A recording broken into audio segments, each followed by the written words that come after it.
Alright, here we go. I like to make videos for everything I'm selling on Reverb just to supplement what I don't properly cover in the description, which is nearly impossible, especially on guitars that are black. Now this one single video is going to cover the four listings that I have, which I actually have 5 listings. I have another one. But it's going to cover this Epiphone Les Paul Custom. It's going to cover my 1992 American Fender Stratocaster, the standard.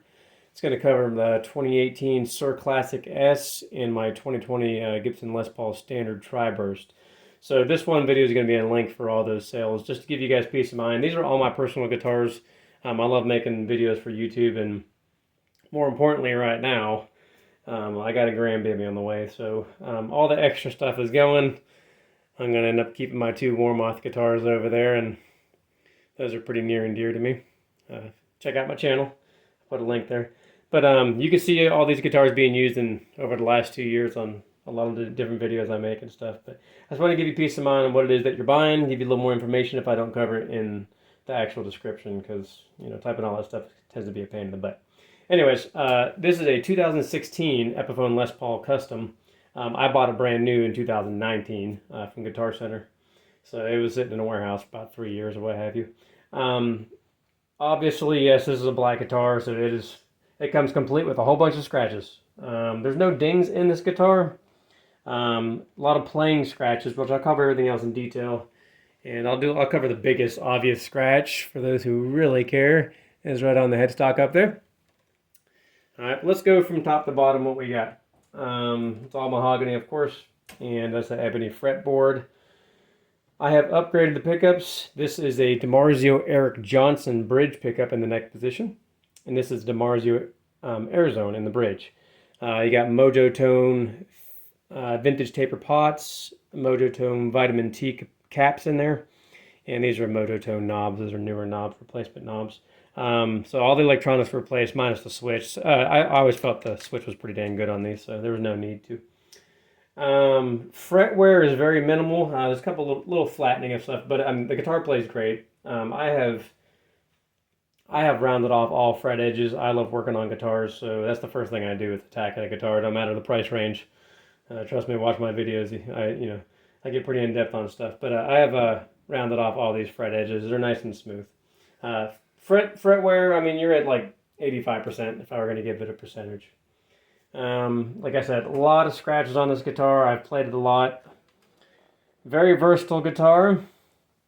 I have made the neck satin. Hopefully I can get this in the video there.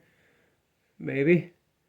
You can see I did tape that off and went all at the neck. I definitely prefer that after. I didn't really care for it ahead of time. Okay, you can see that is a 2016. The neck has been satinized there. Nut height is excellent on this guitar. Strings over the first fret, second fret, excellent. Very good playable guitar. I keep it in E flat, whatever tuning you may choose. But all in all, very good playable guitar. Nice straight neck. I'm not going to sell you something that these are my guitars. I don't want to get rid of anything, to be dead honest with you. Some of these are going to be very hard. This one's a little bit easier because of the expense in it. But oversized strap buttons I installed.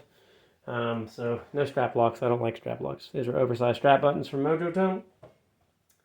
I think that's about it. Can't go too far in depth on this one. It's pretty straightforward guitar, but very versatile guitar. That neck pickup has a single coilish kind of tone to it. If you've ever played a DiMarzio Airzone for the bridge, it's a very fat PAF kind of sound. Very easily to pull off some harmonics. And in between, that's why I call this the oddball guitar. The in-between settings on this is, hands down, the best I've ever had on any Les Paul, Gibson, or Epiphone, whatever. These two pickups are like a magical combo in that middle position. It just came to be. So that's that about that one. That'll cover the Epiphone. So a lot of scratches. No pick guard on there. I don't like pick guards on black guitars. But it is what it is. I've played it a lot. Check out my videos on it. You'll see what it is. Alright. Next, this is one of the harder ones to get rid of. It's okay though. Like I said, grandbaby's more important. This is a 1992 Fender American Standard Strat. I have Klein Jazzy Cat pickups put in there. Those are $250 pickups, okay? Mojo Tone vintage taper pots. And there's a Mojotone Vitamin T, as I remember, also a capacitor that's in there, 0.022. If you're looking for a guitar, and trust me, check out the videos on this one. If you're looking for a guitar, a Strat, that is a clean machine, and the in-betweens are the most magical stinking stuff on this guitar. Everything else is great, but those in-betweens, those pickups are designed to have that John Mayer tone. That's what they were after. I bought this guitar used a little over 2 years ago.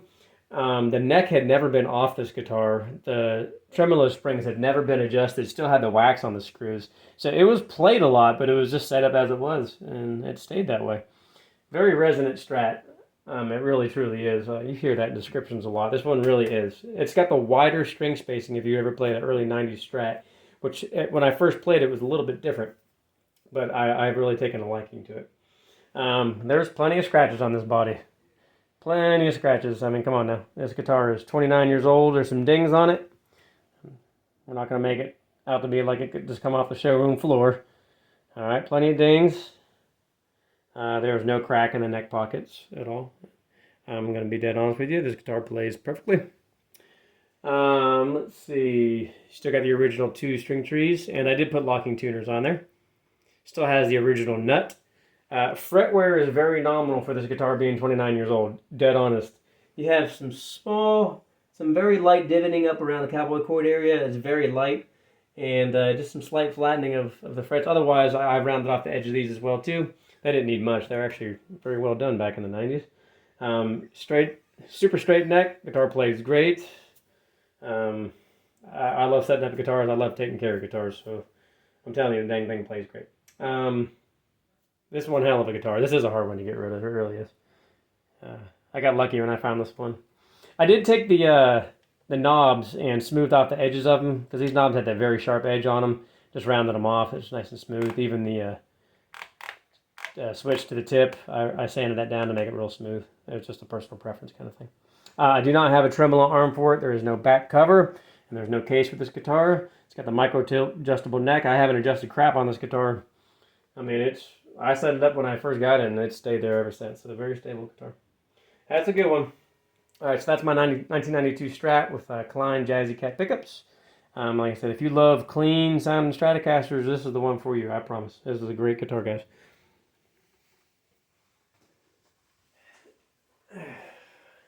And this is the one I might shed a fucking tear when it sells. This is my Sir Classic S. I purchased this brand new in 2019 from Righteous Guitars here in Georgia. Excellent dealer. The trem arm and everything's in the case right now. I have never once adjusted this neck on this guitar.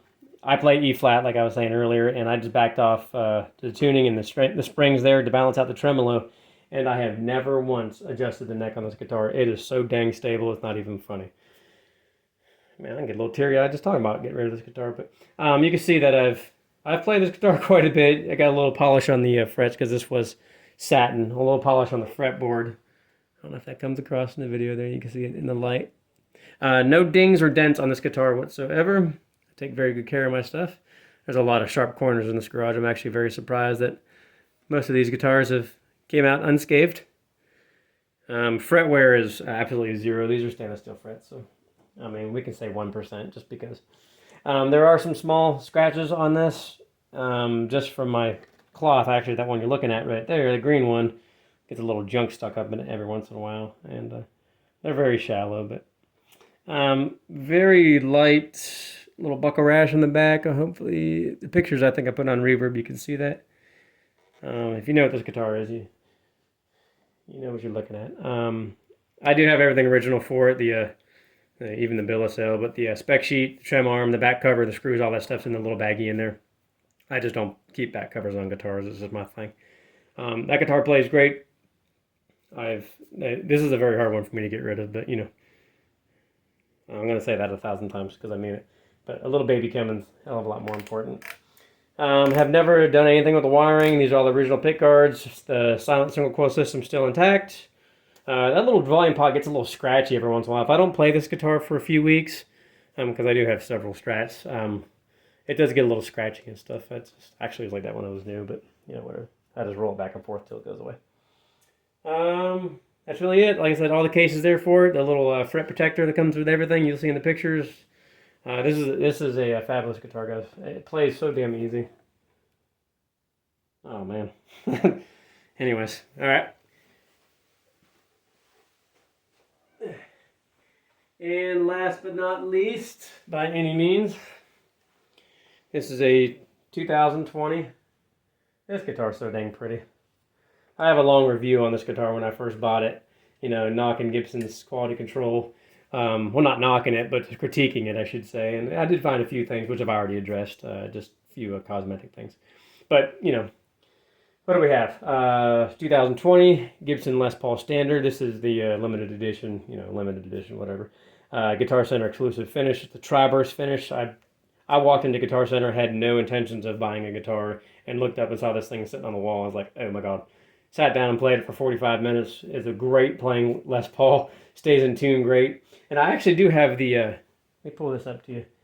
I had this laying around. I just stuck it on there. You actually do not need it, but I'll include it. The string butler helps get a straighter pull of the strings through the nut slots. I have polished the nut. That's just an appearance thing I did. That's nice and shiny. The only thing I've adjusted on this guitar was the pickup height and the screws for the pickups, or the pull pieces, excuse me.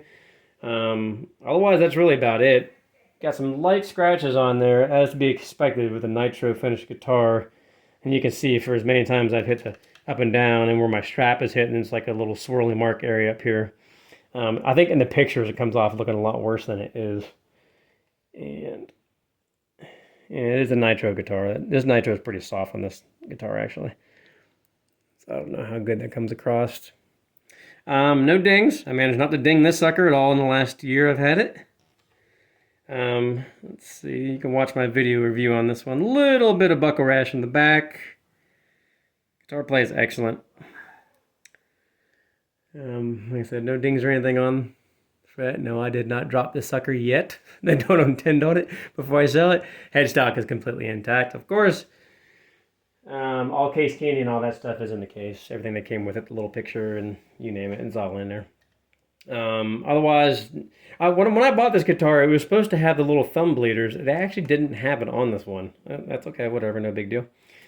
You know, Gibson literally, I guess, just forgot to install the damn things that day. But fretboard is a nice dark chocolatey. It's not super, super dark, but it is like, I'd say it's medium dark. Okay, if that matters to anybody. I don't know if I can get that. Pull that back up in there in the pictures. It's dark enough. I'll put it that way. I like it. This is every time I hold this guitar, I'm like, damn, this thing just feels so stinking smooth. Fretwear is, I mean, I've had the guitar for less than a year, and I primarily play Stratocasters. I love my Strats, but you know, I like Les Pauls, of course, too. You got one little div up here in the second fret, very, very shallow. Otherwise, I mean, we're just going to call it 95% fret life left. I mean, come on. You know, I'm a pretty busy dad. I don't have a lot of chance to play guitar. So. But that is a 2020 Les Paul Standard Tri-Burst 60s model. If I didn't mention it is a 60s model. I will include the string butler up there. You really don't need it with this guitar. The guitar does stay in tune very well, but I had put it on there when I forgot I had the dang thing laying around, so I was like, it's just a little extra safety measure. I do bend a lot, so.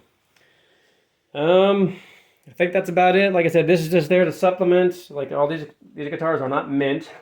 I'll label them as excellent or good or whatever it may be. I mean, there's some scratches on them. They get played. But like I said one more time, you can check all these guitars out and many of my YouTube videos playing.